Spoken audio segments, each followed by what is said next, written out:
नमस्कार मैडम। जो यहाँ पर नए साधक पुराने साधक आते हैं तो फीमेल साइड में जनरली प्रेगनेंसी जो चौथे से सातवें महीने के बीच में उसमें अलाउ किया गया है, तो उसके बारे में थोड़ा सा बताइए। और वो गर्भ साधना के लिए, गर्भ संस्कार के लिए कैसे काम आता है? प्रेगनेंसी में 6-7 महीना 4 महीने से लेते हैं हम तो उधर 4 महीने से 7वें महीने तक लेते हैं। 4 महीने से पहले नहीं, क्योंकि अबॉर्शन का चांसेस रहता है। और 7 के बाद भी लेना गुरुजी ने एडवाइजेबल नहीं बोला था। तो जो 4, 5, 6 और 7 4 महीने का पीरियड है उसमें हम लेते हैं और उनको पूरी सुविधा देते हैं। खाने के पीने का कोई नियम नहीं उनके लिए, वो ध्यान करे। और मेन थिंग ये है कि माँ तो पाएगी विपश्यना, लेकिन बच्चा पाता है। बच्चे का बंधारण जो होता है उसके साथ में ही संस्कारों का संवर्धन होता है। तो ये जब विपश्यना सुनता, जब ये वातावरण में आता है, माँ ध्यान करती है, माँ ये सब करती है, तो उसकी असर वो बच्चे पे बहुत होती है। और ऐसे बच्चे को आप देखो और दूसरे नॉर्मल बच्चों को देखोगे तो जो विपश्यना लिया हुआ माँ के पेट से जिसने विपश्यना पाई है, ऐसा बच्चा आप देखोगे तो आपको तुरंत पता चलेगा उसकी जो पेशेंस है, उसकी जो बातें हैं, वो ऐसा किसी को मारेगा नहीं। माँ भी गुस्से में आ गई और टेंशन में आ गई ना, तो बच्चा बोलेगा माँ क्यों इतना टेंशन लेती है, सब ठीक हो जाएगा। ऐसी बातें करता है वो बच्चा कि हमको बड़े लोग को लगता है कि ये बच्चा क्या बताता है, लेकिन ये उसके जन्म का संस्कार है।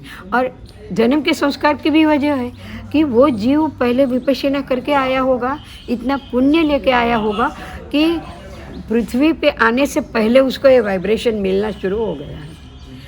तो उसकी जो कैपेसिटी है वो बहुत बढ़ती है। और साथ साथ एक बात ये भी है कि मैं जो ये बार भी थी, मेरे पास 2 लड़कियां, एक बार मेरे पास 12 लड़कियां थी प्रेग्नेंट। इगतपुरी में ज़्यादा करके लोग आते हैं, सुनते हैं ना, और हम प्रेग्नेंट को ज़्यादा फर्स्ट प्रेफरेंस देते हैं।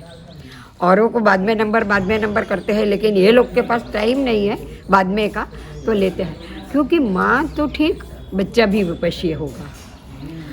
तो आखिरी दिन में हम माँ को समझाते हैं कि जब तुम बच्चे को नर्सिंग करती हो तब ऐसा मत सोचना कि मेरा बेटा बहुत पैसे वाला बने, बहुत महान बने, ये बने वो बने।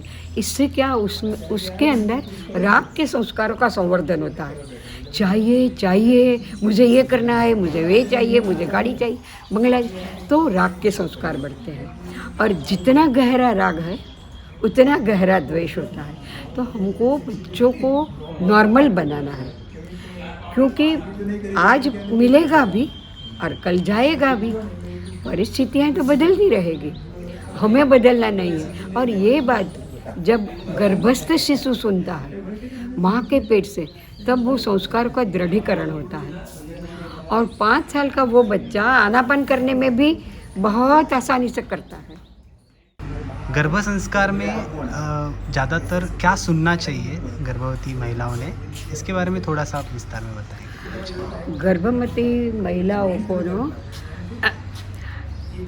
एक तो खुद आनंद में रहना है, खुद सेटिस्फाई रहना है। खुद अनसेटिस्फाइड है तो बच्चे में भी एक कॉम्प्लेक्स होता है। माँ खुद आनंद में है और माँ धर्म कोई भी हो, धर्म तो धर्म ही है। और धर्म में यही बात है कि किसी का बुरा मत सोचो, किसी को परेशान मत करो, किसी को मदद करने के लिए हमेशा तत्पर रहो और खुद संतोषी रहो, खुद सेटिस्फाई और आनंद प्रफुल्ल रहो। खुद की प्रसन्नता आप अपने आसपास के वातावरण में भी प्रसन्नता प्रदान कर सकते हैं। गुरुजी की चैंटिंग वगैरह, इसके बारे में कुछ आप बता सकेंगे? उनको सुनना चाहिए।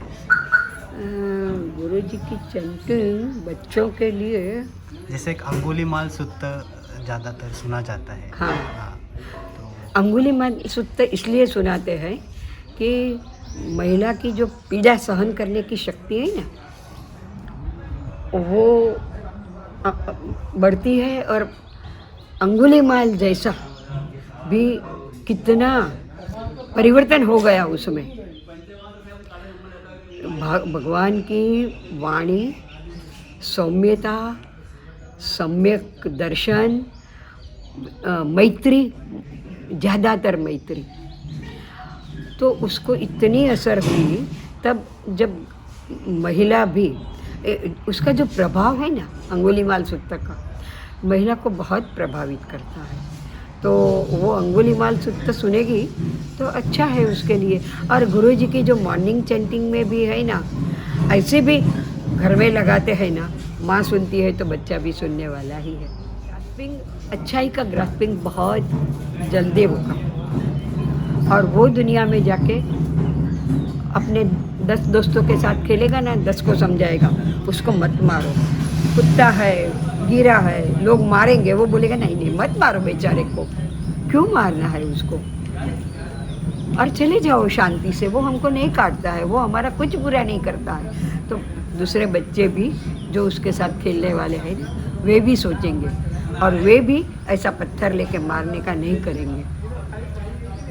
ठीक है। जो नए साधक आते हैं, साधिकाएँ आती है, हाँ उनको एक अड़चन होती है कि अगर कोर्स के दरमियान उनको बीच में कोई पीड़ा उत्पन्न होती है, हाँ। जो महिलाओं से रिलेटेड पीड़ा होती है, तो उस कोर्स में उनको क्या सजेस्ट किया जाता है? उनको छोड़ के जाना अलाउ होता है या उनको क्या बताया जाता है? उसके बारे में थोड़ा सा बताइए। ऐसे तो हम पहले क्या बोलते हैं कि सो जाओ, ऐसा पैर ऐसा उठा के पैर के नीचे 2 तकिया रखो और लेटे लेटे काम करो।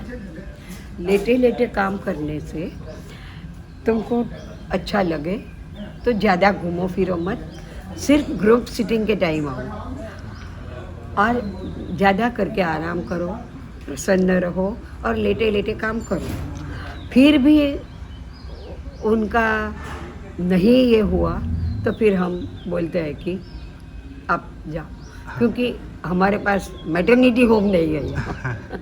एक लड़की। धन्यवाद मैडम विस्तार में बताने के लिए।